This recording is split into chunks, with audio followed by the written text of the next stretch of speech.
a nuestra primera invitada, que es Gisela Beritier, quien ha llegado desde Arequipa, Perú, con un puesto de presidenta o presidente. A mí me gusta presidente porque es lo que dice la Real Academia Española, de CLADEA, que es el Consejo Latinoamericano de Entidades Académicas, que muchos piensan que se trata de una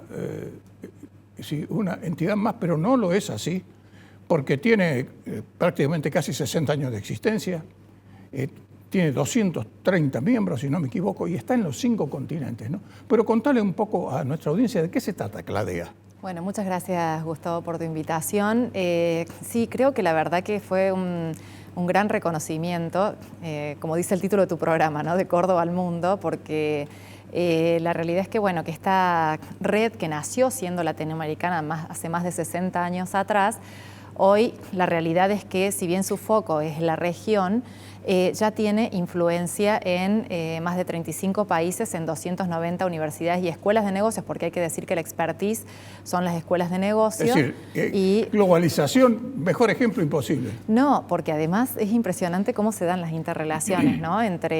Su foco principalmente tiene que ver con dar soporte académico y sobre todo ser un órgano internacional, supranacional de influencia en materia de políticas educativas vinculadas a la educación en negocio. La estadística mundial muestra que el 30% de los profesionales que se forman en las universidades a nivel mundial son en negocios, privadas, ¿no? y oficiales también, ¿no? Son privadas, públicas, confesionales, no confesionales, es decir, de una variedad y una apertura muy importante también, ¿no?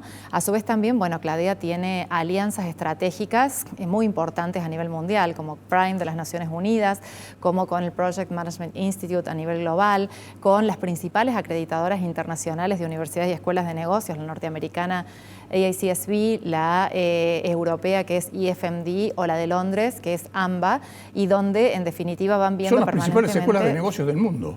Y específicamente de Argentina tenemos universidades como el IAE, UCEMA, San Andrés, por ejemplo, en lo que es Buenos Aires, y aquí en Córdoba están todas. Está la Universidad Católica de Córdoba, que yo represento, está la Universidad Nacional de Córdoba, la Universidad Siglo XXI, la Universidad Blas Pascal, con lo cual Argentina tiene una presencia, una representatividad bastante importante dentro de la red, ¿no?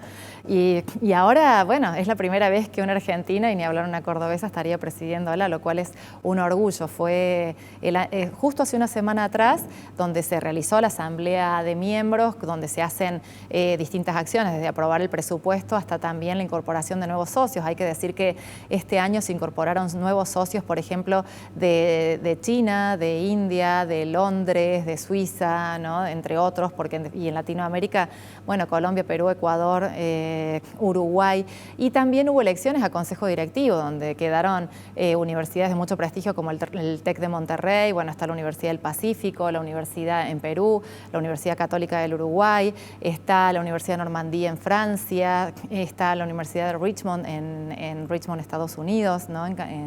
Con lo cual, bueno, creo que la representatividad es muy importante. A su vez también, no solamente le da un gran plafón de buenas prácticas para todo lo que son los rectores y decanos, sino también cómo redes académicas pueden compartir experiencias, investigaciones, clases, articulaciones, lo cual hace esto que vos decías, ¿no? Que la globalización no tenga fronteras, ¿no? Porque a pesar de que, es decir, tenemos elementos electrónicos tan importantes como ese Internet o la inteligencia artificial, pero ese contacto directo es irreemplazable.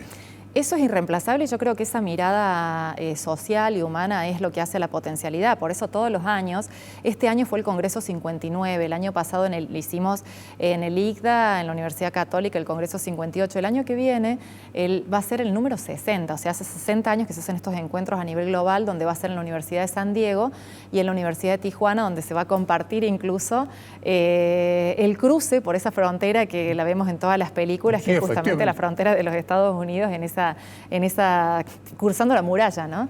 Lo cual, bueno, eso da también una dimensión sobre distintas miradas sobre qué es lo que está pasando en el mundo también, ¿no? Los congresos se realizan en distintos lugares de Latinoamérica, o en abril, por ejemplo, tenemos el segundo encuentro europeo de escuelas de negocios, donde va a ser en Barcelona, el año pasado fue en Madrid, en septiembre tuvimos encuentros en París, con lo cual, bueno, hay mucha vinculación, ¿no? Estuvo participando en la Universidad de la India dentro de la elección también. Es decir, va a estar poco en Córdoba en estos próximos meses. Espero que no, porque si no mi familia me va a divorciar, te digo. Bueno, hay una pregunta que te la dije fuera de cámara, pero que es insoslayable. ¿Qué pasa en Argentina? Te deben haber preguntado seguro. Sí. ¿Qué les dijiste? Bueno, realmente lo que se ve es que con respecto a la baja de la inflación, eso es algo muy positivo, ¿no? El hecho de que se puedan estabilizar los precios cada vez más está visto desde afuera como algo muy, muy positivo, que eso va a lograr hacer que en definitiva también se estabilicen las expectativas empresarias y con eso empiece a haber también cierta actitud empresaria para poder empezar a motorizar la economía, ¿no? Junto con una revalorización del poder adquisitivo. Y más allá de eso, todo lo que está pasando está visto desde afuera como que una tasa de sacrificio para poder bajar la inflación siempre tendría que haber habido, ¿no? No hay economía en el mundo que no haya pasado por una tasa de sacrificio para disminuir la inflación. Y bueno, la visión de afuera es que Argentina, bajando la inflación, va a ir por buen camino y que es necesaria esa estabilización porque no hay impuesto más doloroso que el impuesto inflacionario, ¿no? Sí, efectivamente es así. Bueno, y mientras vos estabas afuera han sucedido un montón de cosas, ¿no? Por ejemplo, es increíble que aquí la mayoría de las inversiones estén dejando al dólar a un costado. Eso es Argentina al año verde. ¿Cómo lo ves a eso? Bueno, me acuerdo en aquella charla que fue en la Bolsa de Comercio con el ministro Caputo, que dijo lo que van a faltar son pesos, ¿no? Porque en realidad justamente la disminución de la base monetaria y también de la oferta va a hacer que en definitiva lo que falten en pesos. Y hoy lo que se está viendo en los distintos sectores empresarios es que tienen que sacar los pesos del colchón, los dólares, perdón, del colchón para poder realizar sus movimientos en pesos actualmente, ¿no? Y esto, y bueno, recién lo hablaba con un colega detrás de cámara, el tema de cepo sí o cepo no, ¿no? Yo creo que ahí... ahí está, ese es el talón de Aquiles, ¿no? Así que creo que, bueno, que es una gran cuestión con respecto a si efectivamente las inversiones van a venir levantándose el cepo o dejando el cepo allí, ¿no? Si hay una cuestión clave y que tiene que ver también con los grandes vencimientos de deuda que hay de cara al año que viene, junto con los dólares que se necesitan para poder salir, ¿no? Y acá... plantear el desafío si se va a cumplir como esta regla o esta receta mágica que dice Milei que necesita para poder salir del cepo, que es lograr 15.000 millones de dólares netos, más una convergencia de la inflación a una tasa del 2% junto con el tipo de cambio y bueno, con el superávit fiscal, que es lo más importante, ¿no? ¿Cuándo se va a dar eso? Y bueno, hay distintas estimaciones, ¿no? Si se llega a dar a mediados del año que viene, ojalá que se dé. Es la pregunta que le hicieron a Caputo en el Fondo Monetario Internacional, porque el fondo, ellos tienen una receta ortodoxa. Señores, ustedes están atrasando el dólar, se está sobrevaluando el peso. Es que lo que mostró el fondo es que están alineados con los planes de Argentina. El tema es si Argentina se alinea con los planes del fondo, ¿no? Y creo que ahí es lo que está por resolverse. Claro, es que hay que cumplir, es decir, el tema es que hay que cumplir, no solo con el fondo, sino con todos los acreedores internacionales.